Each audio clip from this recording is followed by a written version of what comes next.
What's going on, guys? Welcome back to another episode of Quick 60 Sports. I'm fired up today because obviously today's been a big day, huge day around the NFL.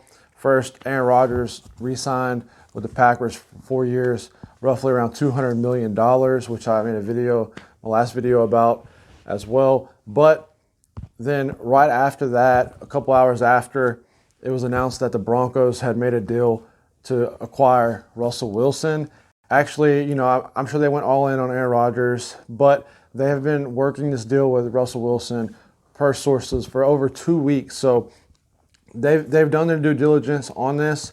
I heard that the Washington Commanders had offered three first-round picks for Russell Wilson, and I don't know what else, but at least 3 first-round picks for Russell Wilson. So here's the trade right here for Russell Wilson and what they got. So obviously the Broncos got Russell Wilson. Now Russell Wilson has to approve, because he has a no trade clause. He has to approve the trade, which hasn't actually been done yet. But I'm sure that he wants to go to Denver. It was said about 6 months ago that he wouldn't mind going to Denver to be one of his teams to play for, and I think that's what they got the ball rolling with this.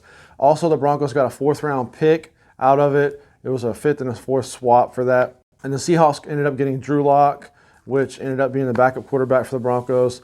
Noah Fant, which he's a good tight end. He was a former first-round draft pick, but honestly, who knows how good he can be because of his quarterback play. But at the same time, on the run game, watching him play, last season he held a lot. He had a lot of holding penalties. So we'll see how he fares with the Seahawks, because honestly, even when they traded Max Unger for Jimmy Graham, Pete Carroll's offense, it's kind of a run-first type of offense, and so it's kind of dated, kind of like Vic Fangio's offense, to be honest. And they also gave up Shelby Harris. So Shelby Harris was an integral part. They signed him to an extension recently as well. And if you watch the Broncos games, he's a great defensive tackle, and he bats a lot of balls down, probably top three or four in the league and batted balls. Even field goals, extra points, he'll bat down. So he's a huge player, especially with run stopper. And they also get the 2 first-round picks, and they also get 2 second-round picks. I don't know because the Broncos had 2 second-round picks this season, I'm not sure if it's both seconds this year or 1 second this year and 1 second next year. I'll find out later, and I'll leave it down below in the comments. And also, like I said, they get the 5th-round pick, but they swap, so the Broncos get the Seahawks' 4th-round pick. So that's what they're getting. As far as the salary cap goes, if you're interested, the Broncos will be charged with $19 million base salary for Russell Wilson, $24 million cap charge, $5 million roster bonus this season. Next season will be $22 million base salary, $5 million roster bonus, so it'll be $27 million cap charge against the Broncos in 2023. Right now, before the Russell Wilson actual trade, they have $39.4 million in cap space, so they're actually doing really good as far as cap space goes. But here's the other part. Shelby Harris is actually, and I don't know how much of the Broncos will be willing to pay on Shelby Harris, if that's part of the deal. I haven't heard. But they do owe him $11 million, so that might free up $11 million in cap space to trade off Shelby Harris, which would be huge for the Broncos since they're acquiring, around $27 million roughly, or $24 million this season. So if they get rid of Shelby Harris, that's 11, and then Fant and Locker are still on their rookie contract, so that's about $2 million apiece. So that's $4 million. So you're looking at about $15 million in cap space that the Broncos are freeing up, getting rid of those players, and they're getting charged $24 million. So honestly, they're only adding about $9 million to the cap this season for adding Russell Wilson, which isn't too bad if you look at the grand scheme of things with that.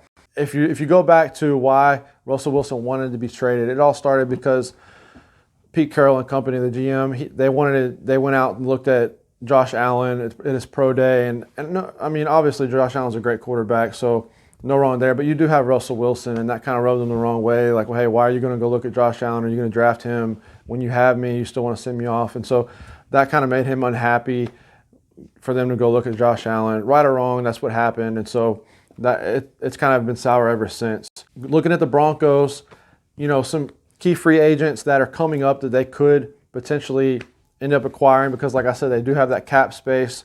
I wrote some lists down. Chandler Jones, he's at the top of the list for me. I think that they need an edge rusher. I was glad that I thought they might have to give up Chubb or Judy, but they didn't have to give up either of those players, which is tremendous to me by George Payton to keep those players, those core young players around. Especially they needed an edge player anyway, so if they keep Bradley Chubb, they just need to fill on the other side. So Chandler Jones, he would be a great addition. A little bit expensive, probably a little pricey for the Broncos, but still there. The next one, obviously I made a video about a couple of videos ago, but Von Miller, huge. He wants to come back. He's always wanted to be a lifetime Bronco, so he won a Super Bowl. Now he can come back, give us a hometown discount on the salary, and I think that he will and want to as well. And I know that now players are going to want to come play for the Broncos because they have a quarterback, they have a defense, they have young receivers, so they have what it takes in place to get free agents to come to Denver now. And Denver's a great city to play for as well. So I think Von Miller's there. And, you know, they need these interior guys in the trenches. I think that's what they need as far as key additions. I think that the Broncos offensive line, it needs some work, but it's not near as bad as the Seahawks. I think they were 6 overall teams better than the Seahawks as far as offensive line goes. So Russell Wilson is getting an improvement, but the Broncos still definitely need to work on it. And honestly, I don't know. I mean, unless it's a late round steal, they don't have draft picks to really work with this season too much. And then also the third free agent I would try to get if I was the Broncos would be Akeem Hicks, the defensive tackle for the Bears. He had a Pro Football Focus grade of 72.3, which is 23rd overall at defensive tackles, which is pretty good.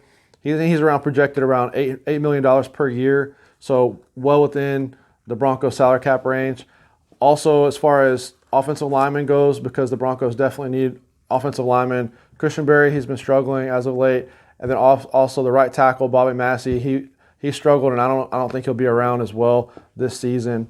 And so I have guard Connor Williams from the Cowboys, and he would be around three years for $20 million. So that's about $6.5 million, roughly $6.3 million a year for Connor Williams, which I think would be a good fit for the Broncos, especially with Dalton Risner and company. You know, those guards for the Broncos, they've been injured a lot, so that would be nice to have a good guy, a good backup like that, Connor Williams.